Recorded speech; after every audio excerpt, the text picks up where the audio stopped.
एक बार एक सेठ जी दूसरे गांव से होते हुए अपने गांव जा रहे थे। तो उस दूसरे गांव में सेठ जी को एक किसान के पास एक बड़ा ही अतरंगी कलर का गधा दिखता है। सेठ जी उस गधे को देखकर खुश हो जाते हैं और उस गधे को देखते ही उनके दिमाग में एक आइडिया आता है।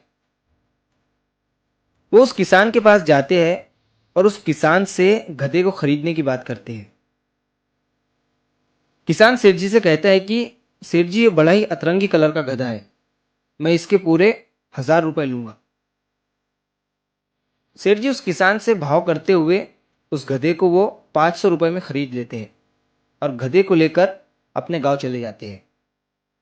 जब वो अपने गांव पहुंचते हैं तो सारे गांव वाले उस गधे को देखकर हैरान हो जाते हैं कि ये तो बड़ा ही अतरंगी कलर का गधा है। अब सेठ जी उस गधे को अपने घर के सामने बांध देते हैं और गांव वालों से कहते हैं कि मैं इस गधे पर लॉटरी लगा रहा हूं। लॉटरी की प्राइस है सिर्फ 50 रुपए। जो भी लॉटरी जीतेगा वो 50 रुपए में इस अतरंगी कलर वाले गधे को अपने साथ लेकर जाएंगे। अब उस गांव में करीबन 1000 लोग रहते थे। सभी ने 50-50 रुपए की लॉटरी खरीद ली और सेठ जी की झोली में 50,000 रुपए आ गए। अब गांव वालों में से एक आदमी जो है वो लॉटरी जीत जाता है और जब वो गधे को ले जाने के लिए सेठ जी के पास आता है तो सेठ जी उससे कहते हैं कि देखो, गधा तो अभी बहुत ही बीमार हो चुका है और कभी भी मर सकता है और इसमें तुम्हारा ही नुकसान हो जाएगा।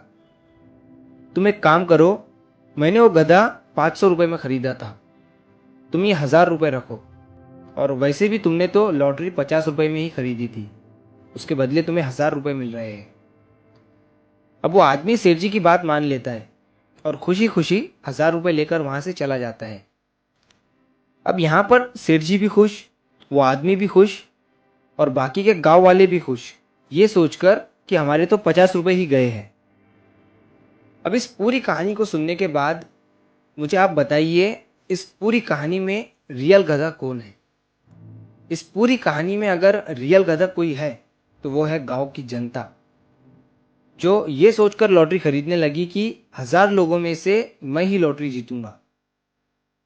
अब मैं आपको बताता हूँ कि उस लॉटरी जीतने के चांसेस एक आदमी के उस गांव में 0.1% है। मतलब 1% चांसेस भी नहीं है आपके कि आप वो लॉटरी जीत सको। और यही सेम चीज आज की जनता कर रही है, अपना पैसा और टाइम दोनों लगाकर। इस कहानी से हमें ये सीख मिलती है कि इन फैंटेसी एप्स के चक्कर में गधे मत बनो। यहाँ पर उसी इंसान को फायदा होता है जो इसका मालिक होता है। अगर आप अपने लक की वजह से कभी इन ऐप्स में जीत भी गए होंगे तो ये सोचना कि आपने इन ऐप्स में कितना पैसा गंवाया भी है और साथ ही साथ अपना टाइम भी गंवाया है। तो अगर आप इस कहानी को और भी लोगों तक पहुंचाना चाहते हो तो इस वीडियो को लाइक करिए और इस वीडियो को ज़्यादा से ज़्यादा लोगों तक पहुंचाइए। और अगर कहानी अच्छी लगी हो तो हमारे चैनल को सब्सक्राइब ज़रूर करिए। मिलता हूँ मैं अगली बार इसी तरह की कहानी के साथ। तो सब्र करो, शुक्र करो और ज़िंदगी में आगे बढ़ो।